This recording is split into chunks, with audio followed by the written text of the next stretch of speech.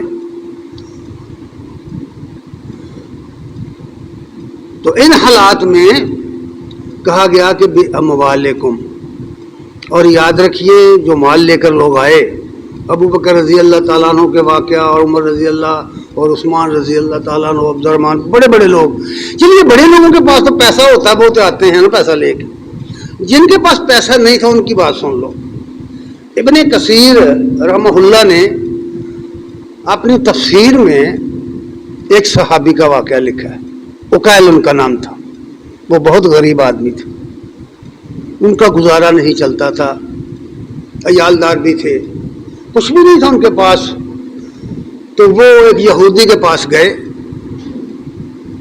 اس سے انہوں نے کہا کہ بھئی اگر کوئی تیرے پاس کام ہے تو میں کرنے کو تیار ہوں, مجھے مزدوری چاہیے.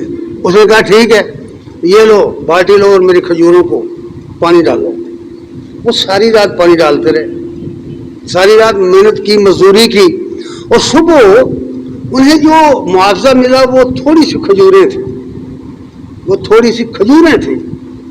وہ کھجوریں انہوں نے اپنی دامن میں لے کر, اپنی جھولی میں لے کر آئے. تو اب دل میں یہ کشمکش تھی. میں نے پہلے عرض کیا کہ سب سے پہلے جہاد آدمی کے اندر شروع ہوتا ہے. دل میں یہ کشمکش ہوئی کہ بچے تو بھوکے ہیں, ان کو دوں یا ادھر دوں, چندے میں دوں یا بچوں کو دوں, یہ کشمکش تھی. لیکن چونکہ صحابی رسول تھے, ایمان مضبوط تھا نا, یقین محکم تھا کہ اللہ تعالیٰ ہے مسبب الاسباب, وہ اور کوئی دے دے گا, لیکن یہ کام اس سے زیادہ بہتر ہے, یہ زیادہ ضروری ہے. یہ تو ہمارے جینے مرنے کا سوال ہے کہ دشمن کے مقابلے میں ہم نے جانا ہے, اور لاکھوں 30 لاکھ 30,000 سے زیادہ, لاکھ سے زیادہ, 1 لاکھ سے زیادہ ارکل کی فوجیں جمع ہیں سرحد پر. ان کے خلاف ہمارے پاس نہ مین پاور ہے, نہ ہمارے پاس ساز و سامان, تو ہمیں تو وہاں پیسے چاہیے. اور انس رضی اللہ تعالیٰ سے پوچھا گیا کہ جب اس سفر میں آپ تھے تو آپ کیسے گزارا کرتے تھے, ایک کھجور کھا کر ایک دن کیسے گزارتے تھے؟ تو انہوں نے کہا یہ اس وقت پتہ چلا ہمیں جب وہ ایک بھی نہیں ملتی تھی. اندازہ کر سکتے ہیں آپ. اور صحابی کہتے ہیں کہ جس شخص کو جوتی پہننے کو ملی تھی اس سفر میں، وہ سمجھتا تھا مجھے سواری مل گئی۔ گرمی کا موسم، تپتے صحرا عرب کے، اور یہ صحابہ کی جماعت اس میں سفر کر رہی رواں دواں۔ ہم آج بیان تو کر رہے ہیں بہت آسانی سے، سنتے بھی بہت آسانی سے، کبھی تصور کیا ہے یہ کتنی مشکل بات ہے؟ یوں ہی دشمن نہیں بھاگ گیا تھا سن کر کہ اللہ کے رسول 30,000 کا لشکر لے کر آئے ہیں، وہ لاکھوں بھی لے آتا تو مقابلہ نہ کر پاتا۔ یہ ایمان کی تصویر ہے بھائی، یہ یقین کی باتیں ہیں۔ اس لیے فرمایا گیا ہے کہ بِأَمْوَالِكُمْ وَأَنفُسِكُمْ، تو وہ جب آئے صحابی تو وہ کبھی پیچھے ہٹتے کبھی آگے آتے۔ مخالفین کہتے ہیں، منافق کہتے ہیں کہ یہ کھجوروں کے ساتھ کیسر کو فتح کرنے چلے، پروپیگنڈا بھی ہے ان کے خلاف، بہت پروپیگنڈا ہے۔ لیکن جب وہ لے کے آئے تو رسول اللہ صلی اللہ علیہ وسلم نے اس مسجد کے اندر جو ڈھیر سا سامان تھا وہ کھجوریں لے کر اس کے اوپر پھینک دی۔ سب سے زیادہ مقبولیت کا جو مقام حاصل وہ ان کھجوروں کا ہوا، لاکھوں دینے والوں کو نہیں، سب سے بڑھ گیا وہ شخص۔ حالات ہوتے ہیں نا، اس کے حالات پیچھے اور تھے، اس لیے یہاں تک کہا گیا ہے کہ اپنے مال اور اپنی جانیں اپنے آپ کو لے کر نکلو۔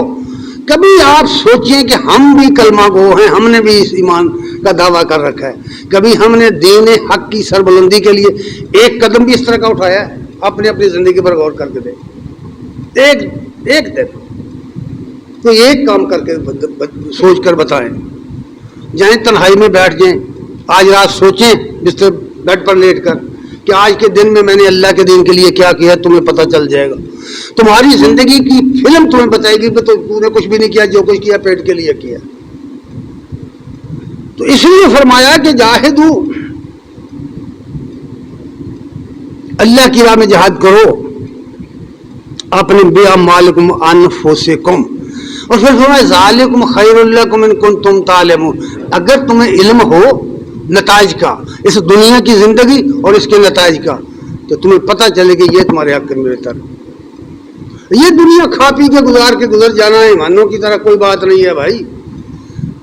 دنیا میں وہ کام کرو جس کا کوئی نشان باقی رہے، جس کا کوئی امتیاز باقی رہے، اس لیے یہ بات فرمائی گئی۔ اور اس کا نتیجہ یہ فرمایا یغفر لکم ذنوبکم وَيُدْخِلْكُمْ جَنَّاتٍ تَجْرِي مِن تَحْتِهَا الْأَنْهَارُ وَمَسَاكِنَ طَيِّبَةً فِي جَنَّاتِ عَدْنٍ ذَلِكَ الْفَوْزُ الْعَظِيمُ۔ یہ جتنے لوگ نمازیں پڑھتے ہیں، یہ جمعہ پڑھتے ہیں، یہ جنت کی تلاش میں پھر رہے ہیں۔ یقین مانیے بھائی، جنت کی تلاش میں بھاگے پھر رہے ہیں، اور کیا لینے ہیں، کیا یہاں کو پیسے مل رہے ہیں کسی کو؟ اور بھائی یہ مجھے بتایا، یہ جمعہ پڑھنے کیوں آئے ہیں لوگ؟ جنت تلاش کر رہے ہیں۔ جنت اتنی سستی نہیں ہے، یقین مانیے نہیں ہے اتنی سستی جنت۔ تم نے کیا، قرآن میں ہے کہ تم نے کیا سمجھ لیا کہ جنت تمہیں یوں ہی مل جائے گی؟ اللہ تمہاری آزمائش نہیں کرے گا؟ قرآن تو پڑھ کے دیکھو بھائی، اتنی سستی نہیں ہے۔ اس لیے فرمایا اگر جنت لینی ہے تو یہ تجارت کرنی پڑے گی، مال دو، جان دو، اپنا سب کچھ لگاؤ، پھر آؤ، پھر اللہ تعالیٰ تمہیں تمہاری قصور معاف کر دے گا، گناہ معاف کر دے گا، تمہیں جنتوں میں داخل کرے گا، ان باغوں میں داخل کرے گا جن کے نیچے نہریں بہتی ہیں، انہیں ان پاکیزہ گھروں میں داخل کرے گا، پاک طیبہ گھروں میں داخل کرے گا۔ فرمایا ذالک الفوز العظیم، یہ ہے بہت بڑی کامیابی۔ یہ دنیا کے اندر چند ٹکے بنا لینا اور مال پا لینا، ڈال لینا، کوٹھیاں بنا لینا، کاریں خرید لینا، یہ کوئی کامیابی کی چیز نہیں ہے۔ حدیث میں ہے کہ جب آدمی مرتا ہے تو فرشتے پوچھتے ہیں یہ لے کے کیا آیا ہے، اور اس کے بعد پوچھتے ہیں یہ بنا کے کیا گیا ہے، چھوڑ کے کیا گیا ہے۔ اس حوالے سے یہ بات سنو۔ اور پھر فرمایا کہ اتنی بات نہیں ہے، اخرى تحبون، باقی چیزیں بھی جو تمہیں پسند ہے دنیا کی وہ بھی دے گا، وہ بھی تمہیں دے گا۔ نصر من اللہ وفتح قریب، ان لوگوں کے لیے جو اپنے یقین محکم کے ساتھ، عمل پہم کے ساتھ، اپنی جان اور مال کے ساتھ اللہ کی راہ میں اس کے دین کے غلبے کے لیے کام کرتے ہیں، یہ ان لوگوں کے لیے اللہ کی نصرت نصر من اللہ و فتح قریب، جب یہ لوگ اس جذبے کے ساتھ اٹھیں گے اللہ انہیں کامیاب کرے گا، انہیں فتح قریب عطا فرما، بشر المومنین، اور فرمایا نبی ان اہل ایمان کو خوشخبری سنا دو، ان لوگوں کو بشارت ان کے لیے ہے۔ آگے ایک اور بات فرمائی، نصرت حق کیا ہے؟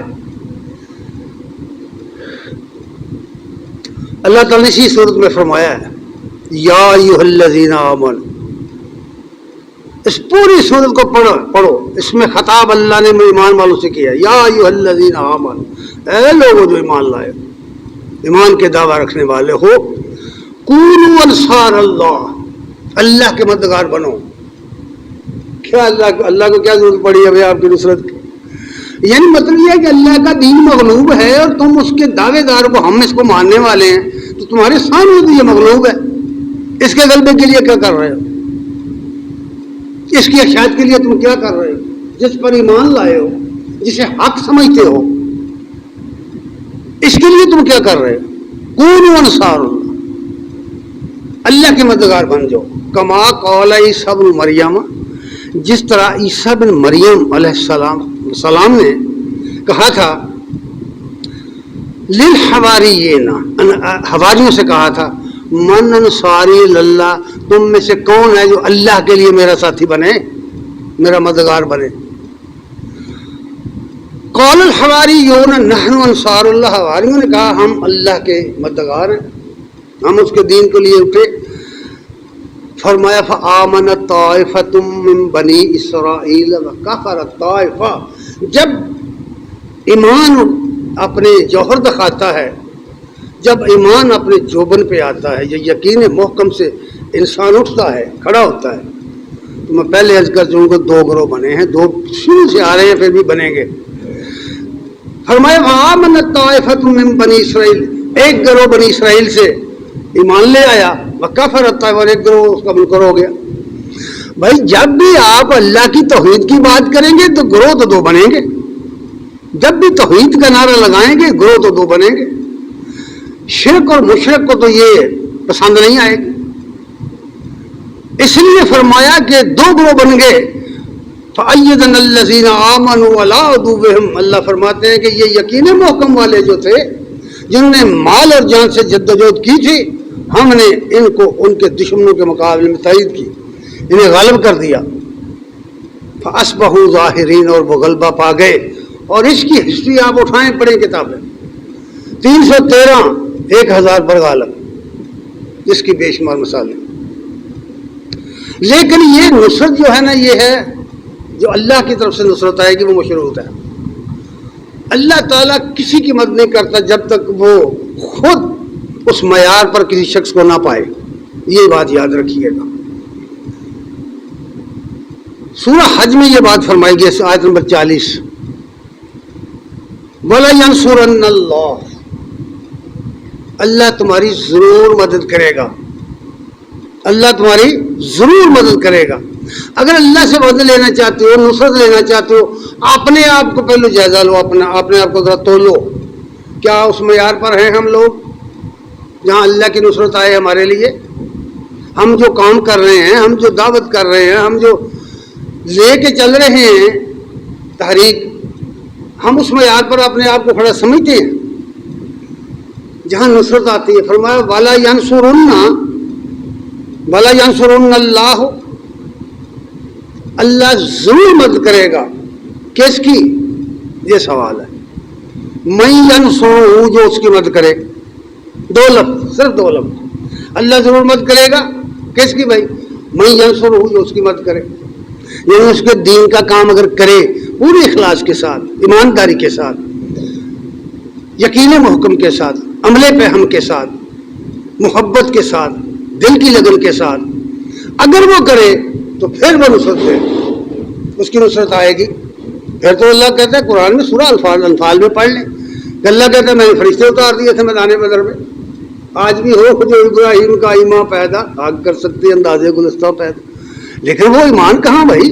کہنے والے نے یقین سے کہا تھا، ہمیں یقین ہی نہیں آیا کہ فرشتے اتر سکتے ہیں، آگ گلزار ہو سکتی ہے، لیکن اس طرح کا ایمان تو لائیں۔ اس لیے فرمایا گیا کہ اللہ مدد کرے گا اس کی جو اس کی مدد کرے گا، یعنی اس کے دین کی مدد کرے گا، یہ مطلب ہے۔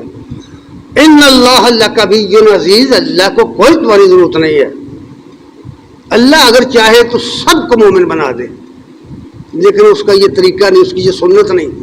وہ انسانوں کے آزمائے گا، اس نے جو جنت ہے بہت قیمتی دینی ہے تو آزمائش سے گزار کر دینی، اس نے کامیابی دینی ہے تو آزمائش سے گزار کر دینی، اس لیے یہ بات فرمائی گئی اللہ قوی عزیز، وہ غلبے والا ہے، اس کے مقابلہ کوئی نہیں کر سکتا۔ اب نبی کریم صلی اللہ علیہ وسلم کی دو چھوٹی چھوٹی حدیث بیان کر کے بات ختم کرتا ہوں۔ عبداللہ بن حبشی رضی اللہ تعالیٰ عنہ کہتے ہیں کہ نبی کریم صلی اللہ علیہ وسلم سے پوچھا گیا، یہ سوال پوچھا گیا، قال فأی الجہاد افضل، یا رسول اللہ بہترین جہاد کی کیا ہے، بہترین جہاد کیا ہے؟ قال من جاہد المشرکین بمالہ و نفسہ، آپ نے فرمایا بہترین مجاہد اور بہترین جہاد یہ ہے کہ کوئی شخص اپنا مال اور اپنی جان لے کر نکلے مشرکوں کے مقابلے، شرک کرنے والوں کے مقابلے، توحید کے دعویٰ، توحید کے نعرے، لیکن حقیقت یہ ہے کہ بے خبر ہم لوگ اپنے عقائد سے، اپنی سوچ اور فکر سے بے خبر، اس کے لیے ہم کچھ بھی کرنے کے لیے تیار نہیں ہیں۔ اور اس لیے فرمایا فأی الجہاد افضل، کون سا جہاد افضل ہے؟ فرمایا جاہد المشرکین بمالہ و نفسہ۔ دوسری حدیث میں فرمایا، ابو ہریرہ رضی اللہ تعالیٰ عنہ کہتے ہیں کہ نبی کریم صلی اللہ علیہ وسلم فرمایا، لوگوں غور سے سن لو، من یلّہ کی اللہ بغیر عصر من جہاد، مرنا تو سب نے ہے نا، مرنا ہے نا، کافر بھی مرے گا، مشرک بھی مرے گا، مومن بھی مرے گا، فاسق، سب لوگ مریں گے، پھر اللہ کے حضور کھڑے ہوں گے، زندہ کرے گا رب، یہ ہمارا ایمان ہے سب کا، ہم سب جانتے ہیں کہ پھر قیامت آئے گی، پھر ہمیں زندہ کیا جائے گا اور پھر ہمارے اعمال کا جائزہ لیا جائے گا، محاسبہ ہوگا۔ تو فرمایا رسول کریم صلی اللہ علیہ وسلم نے، من لقی اللہ بغیر عصر من جہاد، کہ اگر کوئی شخص اللہ کے حضور حاضر ہوا، اللہ سے ملاقات ہوئی، لیکن اس کی زندگی میں جہاد کا کوئی شعبہ نہیں ہے، جہاد کا ورک صاف ہے، جد و جہد کا، دین حق کے غلبے کے لیے جد و جہد کا ورک صاف ہے، کچھ بھی نہیں کیا اس نے۔ اب غور کرو، تو فرمایا وفیہ صلمۃ، تو وہ بہت بڑا نقصان اٹھا گیا، زندگی اس کی ثمرآور نہیں ہوئی۔ اصل بات یہ ہے کہ ایمان کا تقاضا اور مومن کی شان یہ ہے، ایک پنجابی شاعر نے کہا، ایکو مقصد دنیا اندر مومن دی زندگانی دا، غلبہ دور کرے جگ وچوں کفران دی شیطانی دا، دیوے تخت الٹ نمرودی اتے ہمانی دا، چنڈا کرے بلند جہان نے اللہ دی سلطانی دا، سنت موسیٰ ابراہیم و باہر اے منشور نہیں، ہن سانو اسلام بنا منظور کوئی دستور نہیں۔ مومن دی شان ہے کہ دنیا میں اس لیے آیا کہ اللہ کے توحید کا جھنڈا دنیا میں بلند کرے، اس کو غالب کرے۔ دعا ہے کہ اللہ تعالی ہمیں بھی اس کی توفیق عنایت فرمائے۔ وآخر دعوانا الحمدللہ رب العالمین۔